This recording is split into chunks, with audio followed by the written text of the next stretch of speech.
My first week as a PM, I tried to fix everything. I had ideas, I had energy, I had 300 rejections worth of pent-up ambition. And in that first week, I make every wrong move a new PM can make. Not because I wasn't capable, but because nobody told me that the first 90 days aren't about proving you belong. They're about earning the right to be listened to.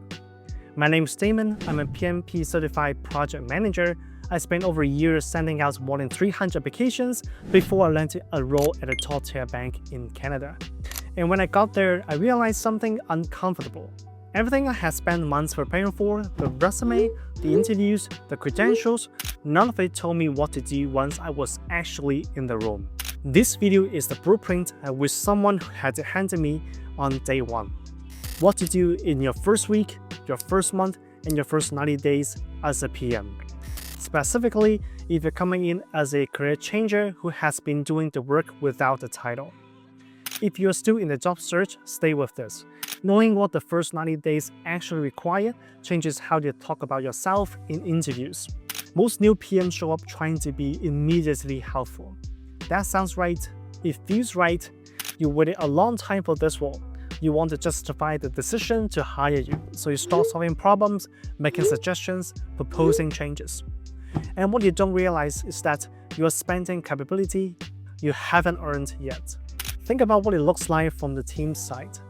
They've seen PMs come and go. Some of those ways are broken, and they know it. But when someone new shows up on day 3 and starts recommending fixes, it doesn't read as competent. It reads as unaware. They start to wonder what else this person doesn't know yet. The week 1 mistake isn't a lack of effort, it's a misread of the room.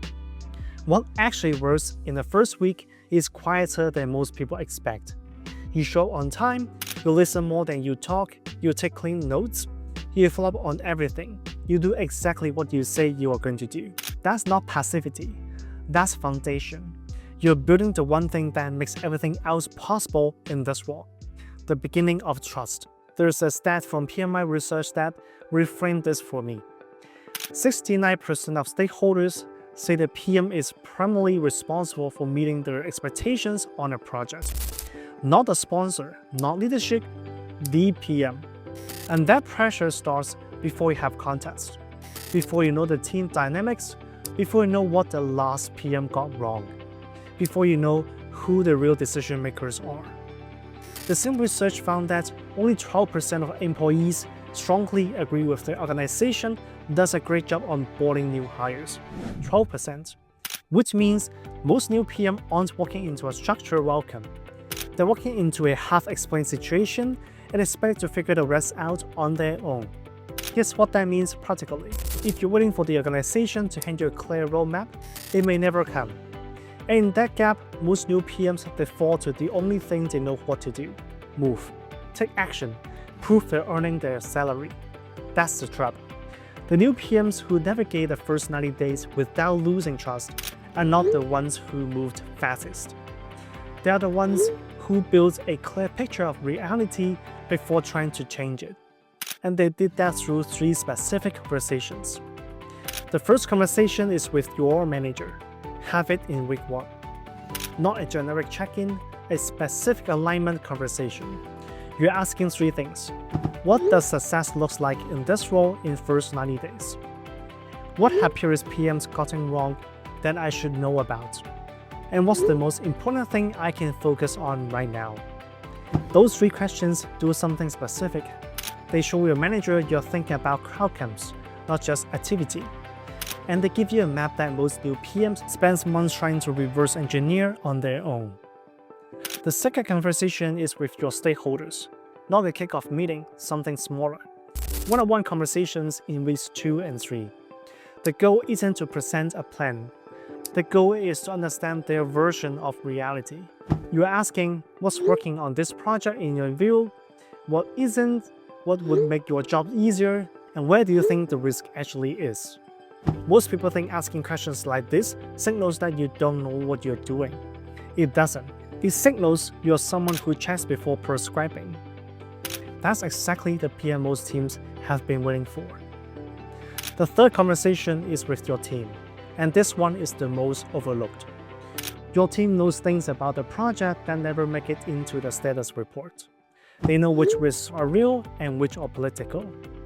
They know where the plan is optimistic. They know what's been tried before and quietly failed. You're not running a retrospective in week 2. You're building the relationship that makes people tell you the truth in week 8, when something is about to go wrong and they could just as easily stay quiet. One more piece here, quick wins. Let me be specific about what those looks like for a career changer PM. A quick win is not a major process change. It's not restructuring the timeline. It's not fixing the thing that the last PM broke. Not in month 1. A quick win for someone new is proof that you can be counted on.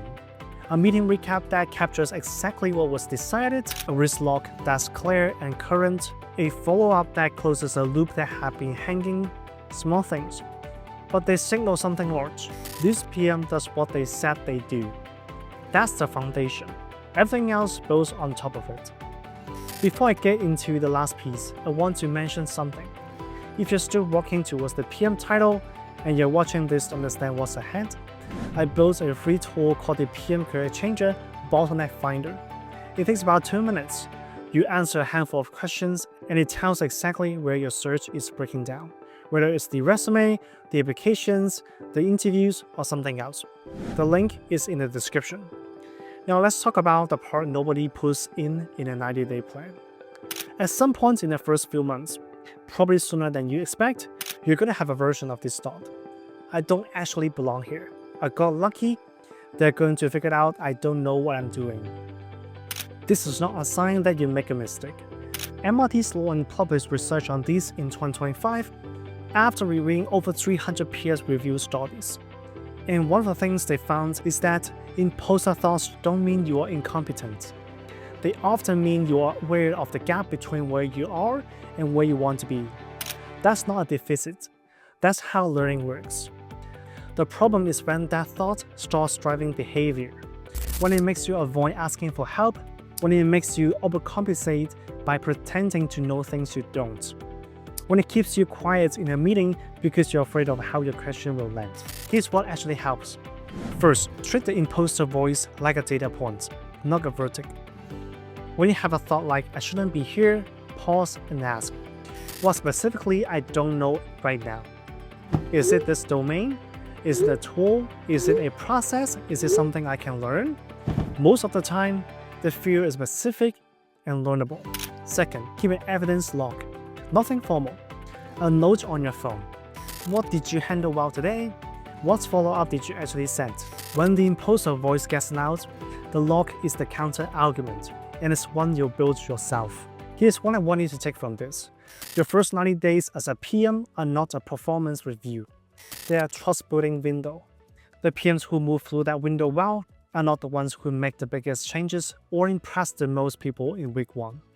They're the ones who listened before they prescribe, who had the right conversations with their manager, their stakeholders, and their team, who choose quick wins that prove reliability over reach, and who, when the imposter voice showed up, treated it like data and kept moving. You spent a long time working to earn this title. The first 90 days are where you earn the right to keep it. If you're still working towards the PM role and you haven't checked the Bottleneck Finder yet, that link is in the description. Go grab it before you forget, and if you find this video helpful, subscribe and I'll see you in the next one.